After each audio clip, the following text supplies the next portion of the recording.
Ouais. Ça allait bien? La forme? Hugo a un contact amical, facile avec tous les citoyens du village et c'est très agréable. Oui.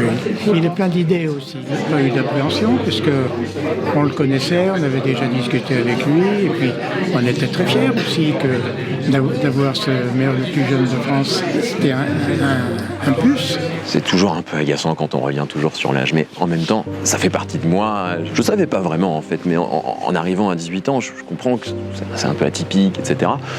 Et ça fait partie de mon style et de ce que je suis aujourd'hui, et donc j'y réponds volontiers quand même. Vous l'avez dit, on a le plus jeune, on a eu le plus jeune maire.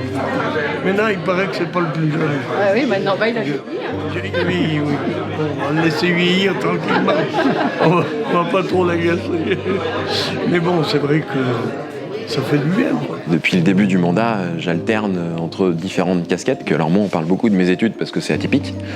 Il n'y a pas beaucoup de maires qui font leur mandat entier tout en étant étudiants tout le long de ce mandat. J'ai commencé mes études supérieures en même temps que la mairie à peu près. Mais il y a plein d'autres maires qui bossent à côté, et surtout dans les petites communes, parce qu'il faut mettre un peu de beurre dans les épinards, et je trouve que c'est aussi plutôt sain d'avoir un pied dans chaque monde. Donc moi, je m'organise, on le fait en soirée, et en fait, on se réserve pour la campagne des créneaux dans la semaine où on va travailler, et puis il y en a d'autres qui sont destinés à la mairie, et puis il y en a encore d'autres qui sont destinés aux études. J'ai la chance de ne pas être tout seul, vous voyez qu'il y a quand même une belle effervescence autour de nous. Tout le monde compte sur tout le monde.